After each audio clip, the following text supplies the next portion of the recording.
What's up, YouTube? My name is Staff Sergeant Townsend. You can call me Tim, though. I'm just now getting back on YouTube. I've been off about, I want to say, I guess it's going on about 5 years. So this is a new updated video to my last video, Air National Guard First Drill. I kind of promoted a little bit, got moved around a little bit in the military, went on a couple TDYs, about to go on deployment soon. I'm gonna have a vlog of my deployments as well. But this video is going to be answering all the questions from the previous video and try to go a little bit more in depth. But if you could like, comment, and subscribe, I'm going to be posting these more often. Videos about the Air National Guard, the life. Any questions you all have in the comment section, I'm going to try to answer those as best as I can. And let's just get started. All right, so the first question that I got from my last video was, he said that I'll be having drill soon for the Air Force Reserve, which I'm guard, but it's kind of similar in a way. The difference between reserve and guard, reserve is almost like active duty Air Force. Guard is state. So the difference between the two is the jurisdictions or the title. So active duty and reserves are under Title 10 orders. The reserve is a traditional component, but they are only federal. Guard, Air National Guard, Army Guard, any guard is state and federal. So their title is 32. So you could be called on a deployment locally, which is state, doing natural disasters, inaugurations, any type of thing going on state. You can be called by the governor of that state. Title 10 will be more federal, which will be the president. They're more under that jurisdiction. So we fall in two different lines. But this question was, I'll be having drill soon for the Air Reserve. After receiving your uniform, do you start wearing it to drill? Yes, you do. You definitely start wearing that uniform once you receive it. So you go to basic first. That's where you get your uniform. Before you go to basic, you can't. You don't. They don't issue you a uniform. You get all that at basic training. So there is like a rite of passage. That's how you earn the uniform. So that's the answer to that question. The next question that I received was, do you have to go through Air Force BMT before Air Guard drills? No. So you can actually start going to drills in student flight, which means that you can swear in, and basically whenever the next drill weekend is for that month, either for that month or the next month, you will start. And you can just wear whatever casual wear that they have, they'll tell you exactly what to wear. When I went through, we had to wear a button up. It was navy blue with some khakis, with some nice shoes that wasn't too flashy or too colored. But usually when you go to your base and you swear in, they tell you what you should and what you shouldn't wear to drill. Let's see, the next question is, so in student flight, do they give you ABUs, blues when you enlist, or do you get the polo corporate uniform? You have to bring that on your own. They don't give you anything in student flight. You have to wear your own clothes. Now they don't have ABUs anymore. They have OCPs. I can do a video on OCPs if you guys ask about it. I can tell you how the OCPs look, the different sizes, how they fit, the new and improved compared to the ABUs. I still have my ABUs. You can wear your ABUs, I believe, until October 1st, 2021. I believe because I had to do a research paper on that when I went to Airman Leadership School. So I know a little bit about that. So yeah, the polo button up, you would have to have that on your own. They don't issue you that. You just have to go out and buy one. So that's the answer to that question. The next question that I received was, great video, thanks for the help. Did you get paid? And what job do you have? All right, I can make a whole video about my job, but I can go into a little bit of what my job is, but I can go more in depth if you give me some time and, give me another comment about how you want me to go in depth, or, just keep watching. I'm pretty sure I'll come out with one. But drill weekends, once you swear in, you're the government's property at that point.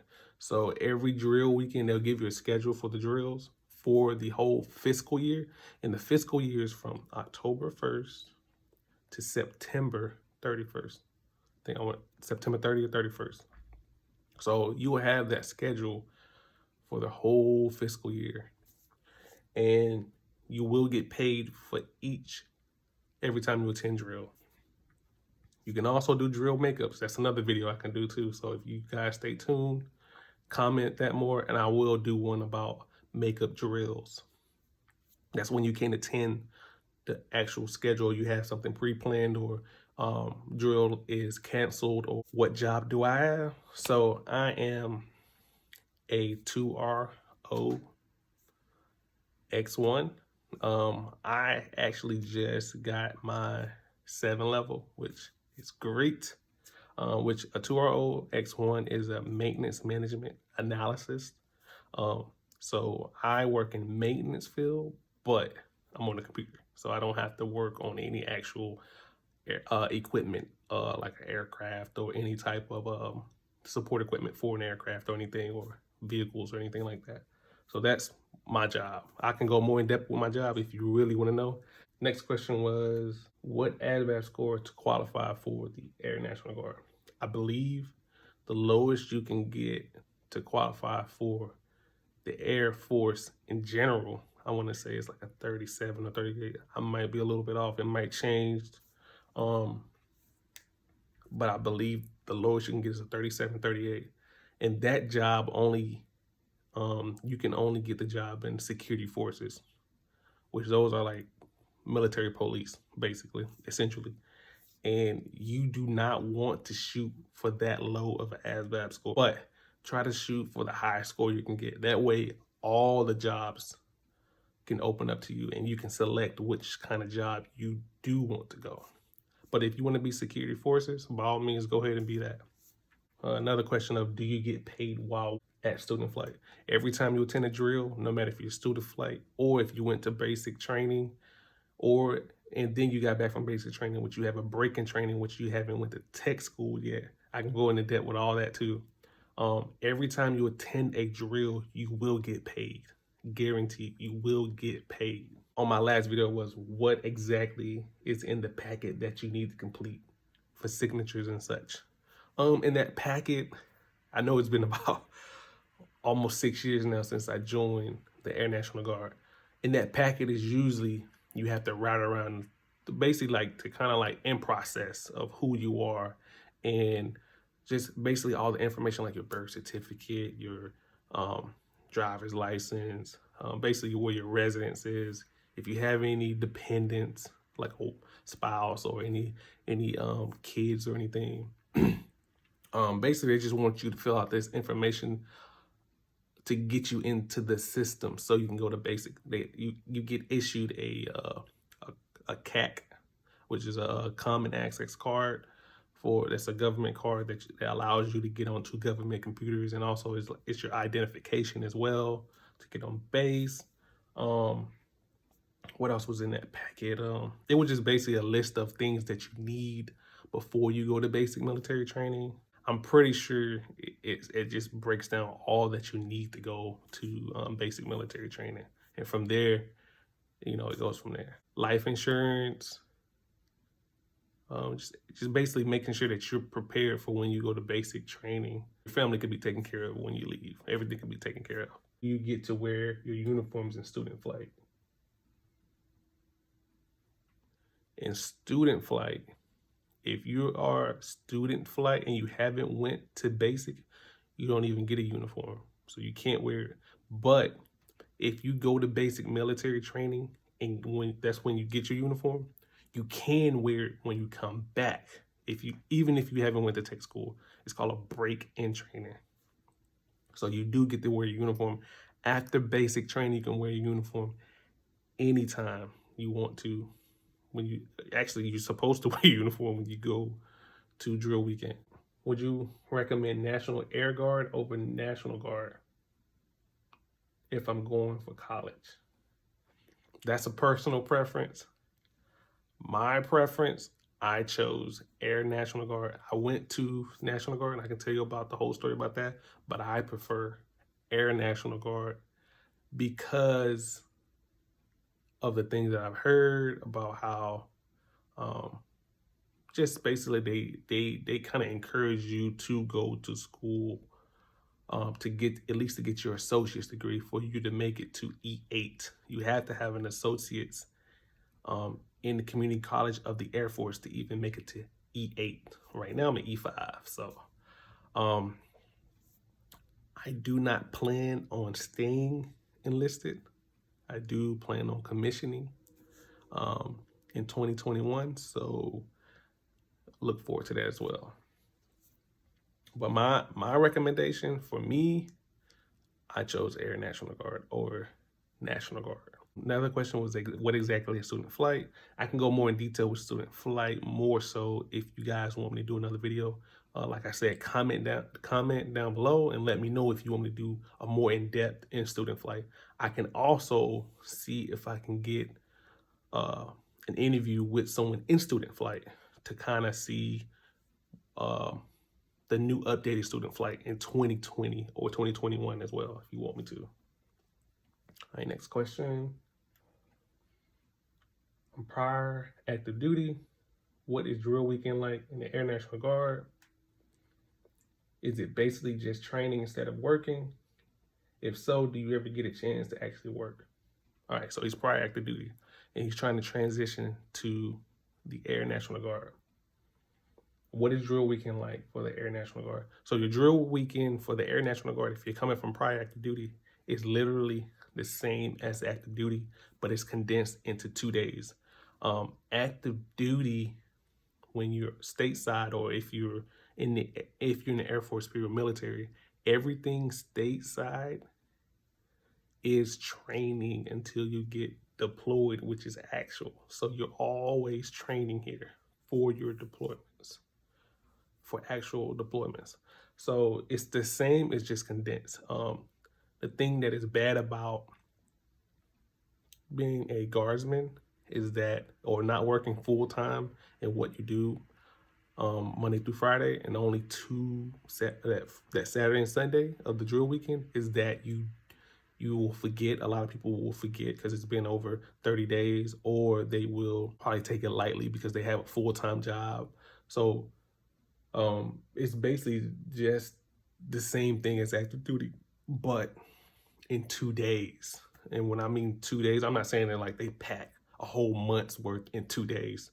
They let the full-time people that is at the base train the people that come in 2 days a month. I am a full-time person at a guard base, so I do train traditional guardsmen, and I can do a whole video on that as well. One question the person asked, is your education covered 100%? That is based on each state, and depending on what they're cover. Some states will cover up to 75% of your tuition for college, but the cap for any tuition assistance is $4,500 for the fiscal year. Right now, I am active guard reserve, which is almost like active duty. It's just a little bit different. And they do pay my school tuition $4,500 a year for fiscal year, which covers for me 6 classes, which is great because I only need 6 classes to each year anyway. I don't take more than that because I don't have the time, and also I'm not trying to go full time. So yeah, it depends on each state. One person asks, "Hey man, are you still in the Guard? And do you think it's worth joining?" Absolutely. I'm glad that I joined the Air National Guard because it actually changed my life. Before, I didn't know what I wanted to do. I needed a little bit more discipline in my life. Also, I felt like my life was kind of just wavering. And the fact that I've joined the military helped me be more mature about decisions. Also, it helped me be more prompt and on time to things. It helped me become more professional.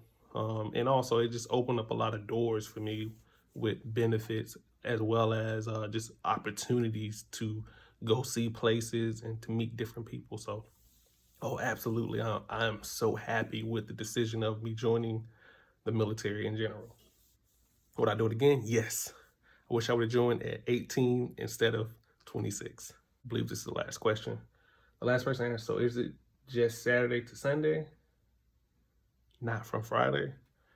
Traditionally, the drill weekends are on Saturday and Sunday, but sometimes some people can come on Fridays. Let's say, for instance, I have a supervisor who comes in every Friday, Saturday, and Sunday of the drill weekend. And I believe you need, for a good year, from October the 1st to September, to the end of September, you need 2 days a month and 2 weeks, also 2 weeks of the year to have a good year. So he comes in Saturday and Sunday, and he also comes in Friday to make up those 2 weeks as well that you need. So I can go a little bit more in depth in that. I haven't actually done a drill weekend in like 2 years because I am full time. But I can go into depth with anything. You guys, I'm honestly here to stay now. I'm gonna try to upload more often, once a week if I can. Do a little vlog, maybe a little bit of tips on fitness, go into depth with certain situations in the military as far as how you handle things, professionalism. Like I said, if you could please like, comment, subscribe to my channel, I will, and also hold me accountable because I need to be more accountable and putting up content for people because I really do want to help people as well as I do need to, I just want to be a better person, man. So, like I said, like, comment, subscribe to my channel, and just give me some ideas, and I'll do my best I can. That's all I have for this video. Hope to see you guys soon. All right.